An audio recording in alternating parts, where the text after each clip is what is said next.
Kadang-kadang tidak hanya sebatas yang rojih, yang qawi, yang kuat, tapi yang di bawahnya pun diamalkan.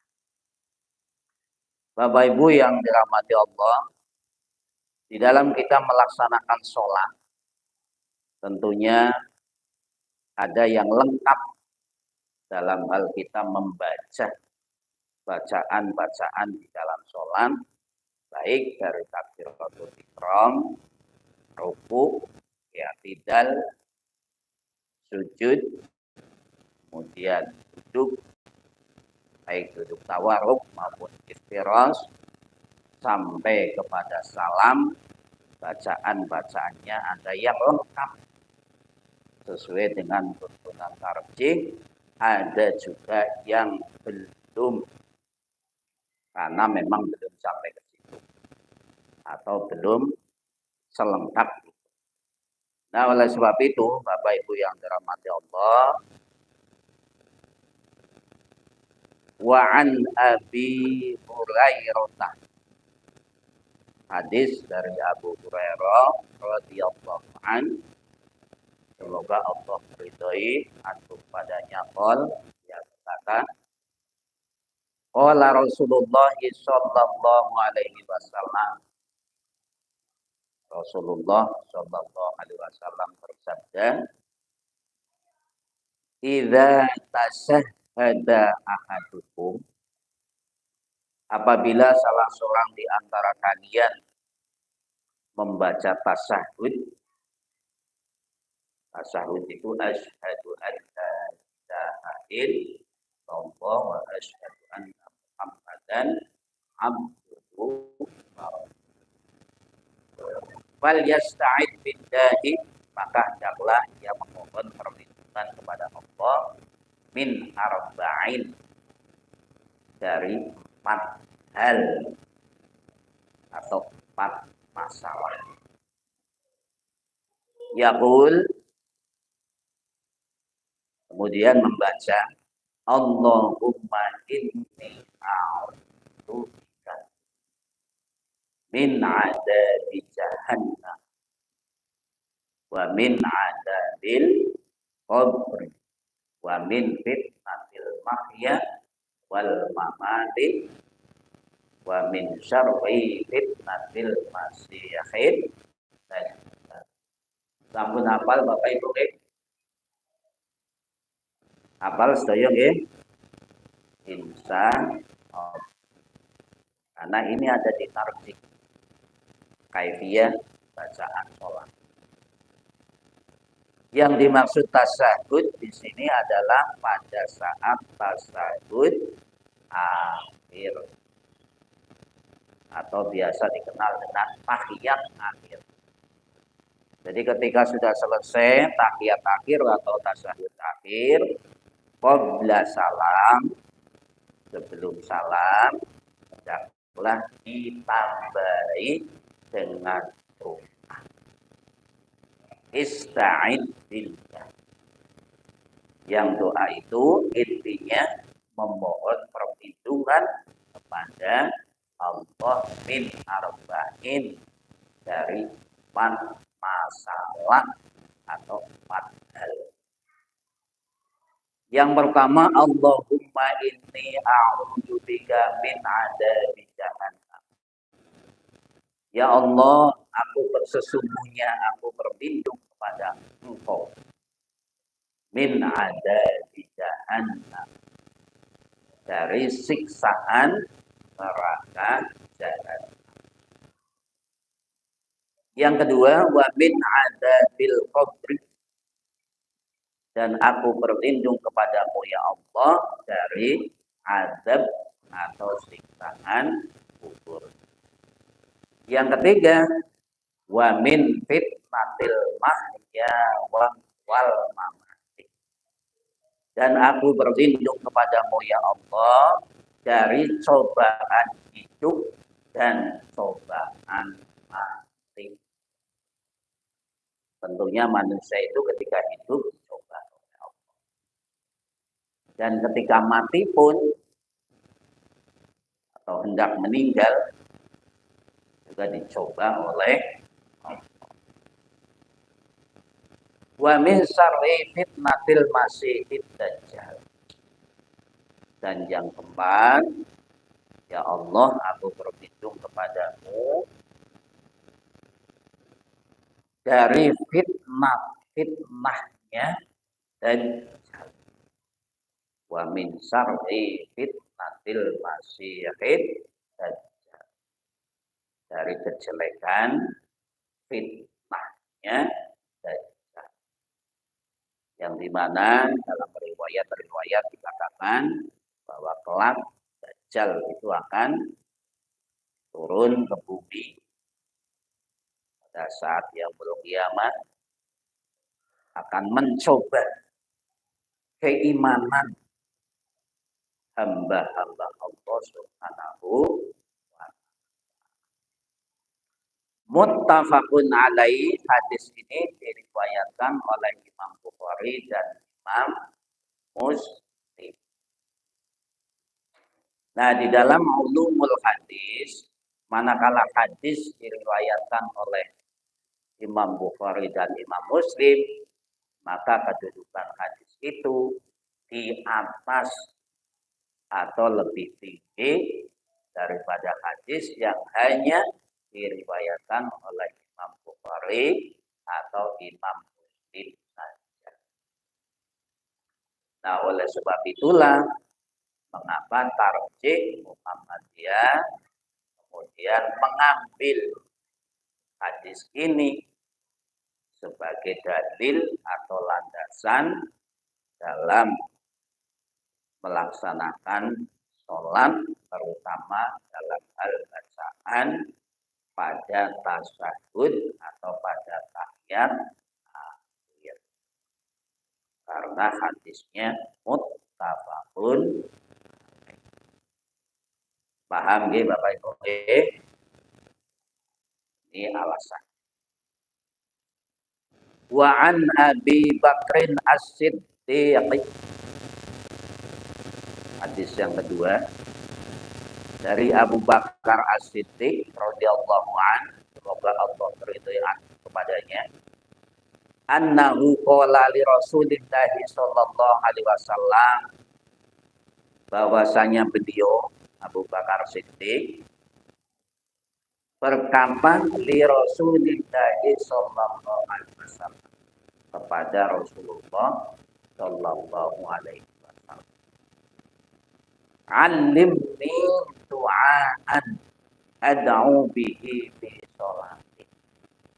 Kata Abu Bakar Siddiq kepada Rasulullah, ajarkan kepadaku ya Rasulullah du'aan, doa, ud'u bihi fi sholati, yang akan aku baca fi sholati, di dalam sholat atau di dalam sholatku. Kemudian Rasulullah Shallallahu Alaihi Wasallam bersabda, ucapkanlah olehmu, maksudnya oleh Abu Bakar Siddiq, Allahumma inni zalamtu nafsi dzulman katsira wa la yaghfiru dzunuba illa anta faghfirli maghfiratan min 'indik warhamni innaka antal ghafurur rahim. Niki sampun ngangge donga niki mboten Bapak Ibu? Nalika salat diwaos mboten? Nah, sing pun apal ya mestine diwaos. Nggih, sing dereng apal nggih anu apal bahasa dibaca. Saya pun duduk ketika belum tahu, boten nate maos iki. Lawan urung ngerti.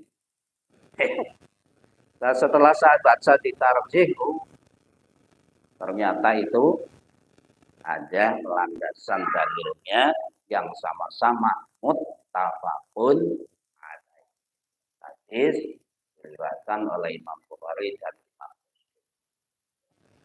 Jadi semakin yakin Bapak Ibu, ketika kita mengamalkan ibadah-ibadah, terutama dalam hal kaifiyahnya, tata caranya, sebagaimana yang disampaikan dalam fatwa tarjih, dalil-dalil yang pakai sungguh, dalil yang sangat kuat. Maka bagi kita, bagi yang sudah tahu, tentunya untuk segera mengamalkan. Di bawahnya dereng nate mau sedikit, oh ya seperti sih. Berusaha untuk mengamalkan. Kulo janangel banget gue, nekon ngapalakan dia sebisa. Dicoba. Begitu tasahud awal, kemudian Allahumma inni dolamtu pada tasahud. Oh, hanya sebatas Allahumma inni dolamtu nafsi. Mereka ini mboten apal ya wis mandek. Ini apa nggih? Aja kemudian kok lamun teni apal itu sapal kabeh aku mesti nganggo. Karena kita memiliki keterbatasan masing-masing. Insya Allah Allah Maha mengetahui, Maha memaafkan. Sebagaimana ketika kita membaca doa-doa di dalam sholat kita belum hafal, waqala ba'duhum minal ulama'il fikih, boleh sambil membaca. Sholat dengan membaca. Saya sendiri dulu kaget Bapak Ibu ketika saya di suatu tempat di Riyadh diajak oleh teman saya ke Riyadh. Riyadh itu ibu kota Arab Saudi yang sekarang. Pas bulan Ramadan saya ikut sholat tarawih di salah satu masjid di sana. Imam tarawihnya itu masih muda. Ya anak-anak mahasiswa lah, masih usia 20 tahunan. Ternyata saya lihat ketika mengimami sholat tarawih itu tangan satu sedekah itu, tangan yang satu itu memegang Al-Quran kecil. Terus yang bagian itu ngimami kali maca Quran. Itu. Nah begitu selesai tarawih, Allah kemudian mendekati ya Muhammad Ta'ala soal sini kamu tanya. Istri katanya ada apa? So, anta imam, walakin ana fi ma'mum, ra'aitaka qira'atal Qur'an. Wa yadaka min simal al-syukur. Kaifada? Saya bertanya, kenapa ketika kamu menjadi imam, saya menjadi makmum, tadi saya lihat kok membaca Al-Qur'annya itu dipegang dengan tangan. Dia jawabnya bahasa Indonesianya, saya ini sedang melaksanakan pendidikan calon mutua. Calon mutua yang tentang Muhammadiyah ulama tarjih. Sebab saya belum hafal sepenuhnya, maka saya berusaha sambil menghafal, kemudian itu mengimami sholat. Yang penting bukan sholat fardu, sholat sunnah. Menurut para guru-guru kami, ulama kami di sini dibolehkan. Nah, ini jawabannya. Kemudian saya berpikir, oh ternyata ketika kita memang sedang belajar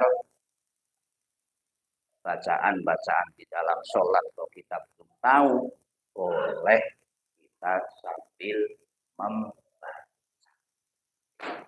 Adapun setelah hafal ya tentunya tidak boleh kemudian kita sambil membaca.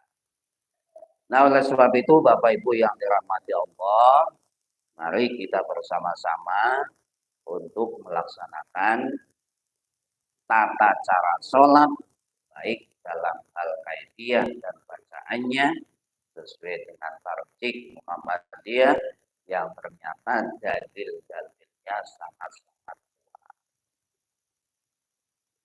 Nah ini yang kemudian kita ajarkan di sekolah-sekolah Muhammadiyah.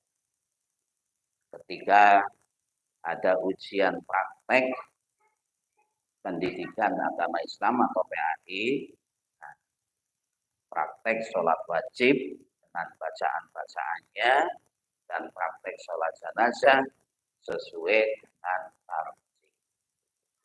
Abu Bakar Siddiq alaihissalam, Abu Bakar Siddiq radhiyallahu anhu ketika meminta diajarkan satu doa di dalam sholatnya, maka kata Nabi, Allahumma inni dzalamtu nafsi dzulman katsira wa la yaghfiru dzunuba illa anta faghfirli maghfiratan min 'indik warhamni innaka antal ghafurur rahim.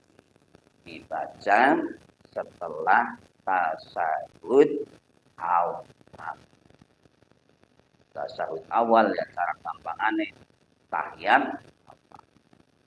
Allahumma ya Allah inni dzalamtu nafsi dzulman katsira.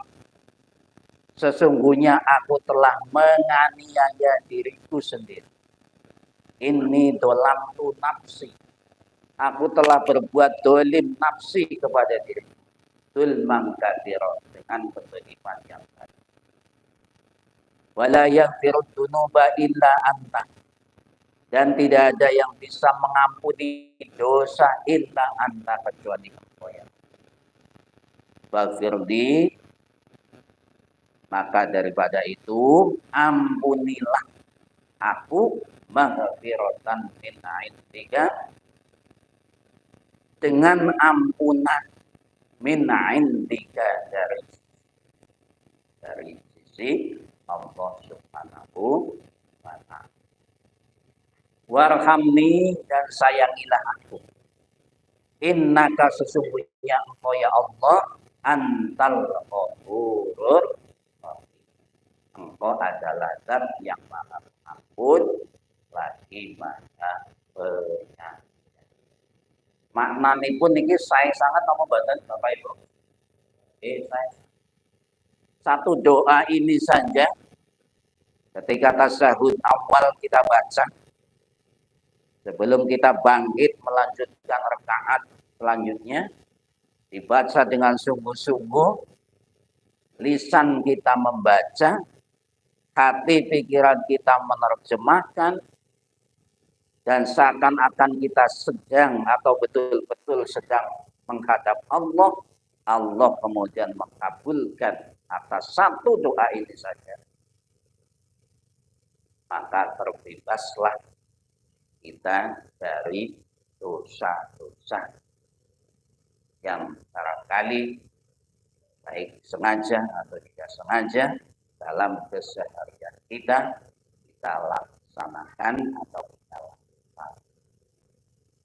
Nah, oleh sebab itulah mari kita bersama-sama untuk senantiasa membaca.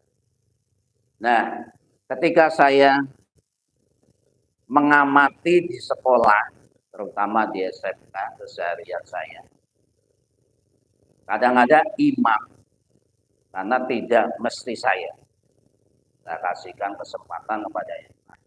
Itu kadang-kadang nonton sing cepet banget, Bapak Ibu. Begitu tasyahud awal atau tahiyat awal, belum begitu lama sudah langsung Allahu Akbar. Kula tengati ya mesti ora maca donga. Allahumma inni dzalamtu. Nah, begitu sudah selesai, saya tanya, betul itu? Ternyata doa itu tidak dibaca. Kenapa tidak dibaca? Ternyata tidak hafal.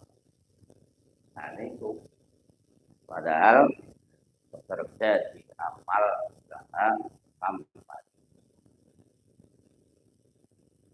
Nah, oleh sebab itulah kemudian di dalam kultum saya, karena di SMK setiap baca zuhur itu selalu ada kultum. Semua guru hilir supaya memberikan kultumnya dan tema-tema yang sudah ditentukan. Muttafaqun alaih, hadis ini diriwayatkan oleh Imam Bukhari dan Imam. Kemudian Bapak Ibu yang dirahmati Allah, hadis yang ketiga, wa'an Wa'il bin Hujrin. Hadis dari Wa'il bin Hujr radhiyallahu an, semoga Allah meridhai anhu padanya. Ia berkata, shallaitu ma'an Nabi sallallahu alaihi wasallam. Kata sahabat Wa'il bin Hujr, aku sholat bersama-sama Rasulullah sallallahu alaihi wasallam. Wa kana yusallimu an yaminihi. Kemudian Rasulullah mengucapkan salam an yaminihi, ke arah kanan atau ke sampingan, dengan ucapan assalamualaikum warahmatullahi wabarakatuh. Kadang-kadang kita mendengarkan assalamualaikum, assalamualaikum, ini apa nggih? Nah, tidak ditambahi dengan wabarakatuh. Wa an simalihi, dan Rasulullah mengucapkan salam ke arah kirinya, assalamualaikum warahmatullahi wabarakatuh. Rawahu Abu Dawud bisanadin shahih. Hadis ini diriwayatkan oleh Imam Abu Dawud bisanadin shahihin, dengan sanad yang sahih. Oke, monggo kita lengkapi ketika kita menjadi imam. Salam ke arah kanan, ke arah kiri. Assalamualaikum warahmatullahi wabarakatuh. Assalamualaikum warahmatullahi wabarakatuh. Bahkan kadang-kadang ada yang salam, cepat nih kok. Cepat. Assalamualaikum. Manakala ada yang lebih baik, kenapa kita nggak pakai yang lebih baik? Nah, inilah kaifiyah tata cara bacaan dalam sholat. Mangke coba dicek, ditarjik, mas apa tidak, sesuai apa tidak. Kemudian Bapak Ibu yang dirahmati Allah, hadis yang keempat, wa'an Wa'il bin Hujrin, dari Wa'il bin Hujr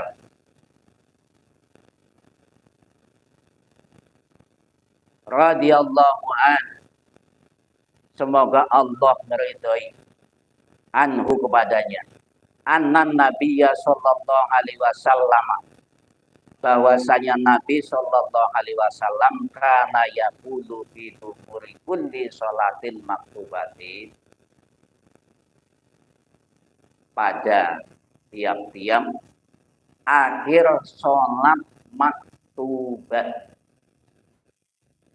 Maktubah itu yang wajibkan. La ilaha illallah wahdahu la syarikalah, lahul mulku wa lahul hamdu wa huwa ala kulli syai'in qadir. Allahumma la mani'a lima a'taita wa la mu'tiya lima mana'ta wa la yanfa'u dal jaddi minkal jaddu. Muttafaqun alaih. Hadis ini diriwayatkan oleh Imam Bukhari dan Imam. Kana yaqutu fi duburi kulli sholat. Nabi membaca di akhir sholat Fi duburi kulli sholatin maktubatin. Yang dimaksud dengan di akhir sholat setelah selesai sholat, bukan di dalam sholat, tapi setelah selesai sholat itu diakhiri dengan salam. Dia membaca la ilaha illallah wahdahu la syarika lahu lahul mulku wa lahul hamdu wa huwa ala kulli syai'in qadir. Allahumma la mani'a lima a'taitan wa la mu'tiya lima mana'tan ayat ba'dal jaddi ingkal jaddi. Dan kita sampai hafal pada itu. Sekarang ini Bangsar mut hafal mboten niki. Mboten nggih. Nah, ini pentingnya ngaji. Kalau yang sudah hafal ya tinggal melaksanakan saja. Sudah hafal. Nah, bagi yang belum tentunya atau mungkin sama sekali tadinya tidak tahu menjadi tambahan ilmu. Oh ya, saya nggak tahu. Saya dulu kan. Setelah dibacakan hadisnya, saya sudah tahu. Bahkan di dalam kitab Al-Adhkar An-Nawawi yang disusun oleh Imam As-Syekh An-Nawawi Ad-Damsi, bukan Nawawi Banten, nah, tahun 800 Masehi. Itu juga ada. Allahumma la mani'a lima a'taita wa la mu'tiya lima mana'ta wa la yanfa'ul jaddi minal jaddi. Setelah membaca la ilaha illallah wahda la syarika lahu lahul mulku wa lahul hamdu wa huwa ala kulli syai'in. Bapak Ibu yang dirahmati Allah, saya pernah mengikuti Rakornas Pondok Pesantren Muhammadiyah. Pada saat itu kalau nggak itu waktu di Surakarta. Kebetulan yang misi dari PP pimpinan pusat Muhammadiyah. Saya tanya secara pribadi, adakah tuntunan zikir ba'da sholat yang memang sudah dibakukan oleh tarjih oleh Muhammad? Oh, setelah salam baca ini, baca ini, baca ini, baca ini. Itu jawaban beliau itu belum ada. Malah ngongkon tanggulo nih. Coba jenengan bikin saja itu. Nanti kemudian diajukan ke tarjih. Nanti akan diseleksi, kemudian nanti dijadikan panduan yang sama. Nah, di kita tentunya memang belum ada, Bapak Ibu. Sampai saat ini saya belum mendapatkan tuntunan yang baku bahwa setelah sholat bacanya ini. Ini Bang B. Ya, kita hanya sebatas membaca apa yang kita hafal, apa yang kita tahu. Nah, inilah tugas kita semuanya. Mudah-mudahan ke depan Majelis Tarjih Muhammadiyah itu mengeluarkan tuntunan zikir ba'da sholat. Karena memang sampai saat ini makanya beda-beda. Ketika saya di satu tempat ini bacanya ini, ketika di tempat ini bacanya ini. Beberapa waktu yang lalu kami rapor pondok pesantren di Baitul Arqam, Darul Arqam di Kendal. Saya sholat zuhur, sholat asar, sholat maghrib, sholat isya, sholat subuh. Itu imamnya berganti-ganti. Dan di sana itu bacaan, mohon maaf, dikeraskan Bapak Ibu. Jadi zikir ba'da sholat itu dikeraskan di sana, di pondok Darul Arqam Kendal. Tujuannya itu adalah ditarbiyatil aulad, untuk memberikan pendidikan kepada anak-anak atau santri-santrinya di sana. Jadi ini begitu sholat selesai, sholat yang dahar, baca bersama-sama dipandu oleh imam. Itu bacanya beda ketika kami ke tempat lain. Pernah saya juga ikut rakornas di Darul Arkom, Garut, pondoknya Adi Hidayat, Ustaz Adi Hidayat. Itu di sana juga beda lagi. Nah, oleh sebab itulah tidak menjadi masalah. Yang penting bacaannya memang berdasarkan hadis-hadis yang sahih yang sudah disepakati oleh hukum. Kemudian Bapak Ibu yang dirahmati Allah, hadis selanjutnya wa'an Sauban radhiyallahu an. Hadis dari sahabat Sauban radhiyallahu an, semoga Allah ridhai anhu padanya. Ia berkata, karena Rasulullah sallallahu alaihi wasallam, kata sahabat Sauban, Rasulullah sallallahu alaihi wasallam idza insarafa min sholatihi. Tiap-tiap sahabat beda-beda. Ketika Rasulullah selesai dari sholatnya, istaghfarallaha salatan. Beliau Rasulullah membaca istighfar 3 kali. Astaghfirullahaladzim, astaghfirullahaladzim, astaghfirullahaladzim. Waqol, kemudian Rasulullah membaca Allahumma antas salam wa minkas salam tabarakta ya dzal jalali wal ikram.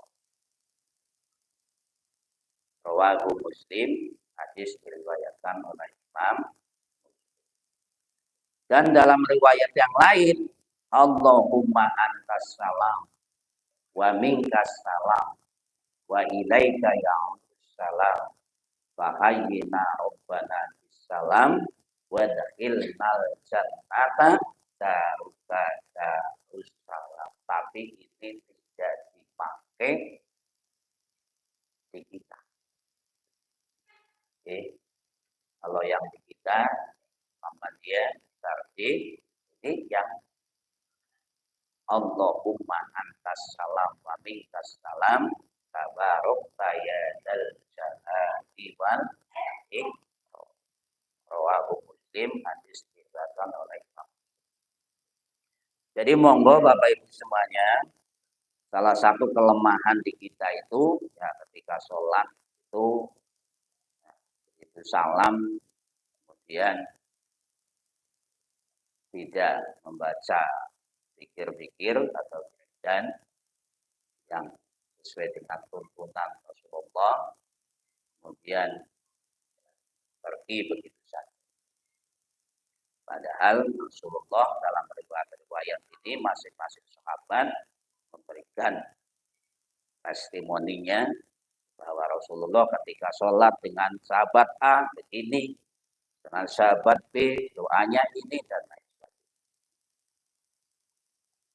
Astagfirullahaladzim, astagfirullahaladzim, astagfirullahal. Kemudian Allahumma antas salam, ya Allah, Engkau adalah Zat yang maha memberikan keselamatan. Wa minkas salam, dan dari mula segala keselamatan. Tabarakta ya dzal jalali wal ikram. Maha berkah. Engkau wahidat ya dzal jalali, yang memiliki keagungan, wal ikram, dan kemuliaan. Monggo sami usahakan setelah sholat Jangan terburu-buru keluar kita membaca bacaan-bacaan dzikru ba'da shalah. Hafal nggih Bapak Ibu nggih? Allahumma antas salam wa minkas salam tabarokta ya dzal jalali wal ikram. Masa sedikit orang. Oke. Setunggal malih Bapak Ibu. Wa an Abi Hurairah radhiyallahu anhu. Hadis diriwayatkan oleh Abu Hurairah radhiyallahu anhu, semoga Allah meridai anhu padanya, an Rasulillah sallallahu alaihi wasallam. Dari Rasulullah sallallahu alaihi wasallam qol. Dia bersabda, man sabbahallaha, barang siapa membaca tasbih. Tasbih itu subhanallah. Allah kepada Allah, tuburak kulli sholatin salasan wa salasina wa hamidallah salasan wa salasina wa kabbarallah salasan wa salasina.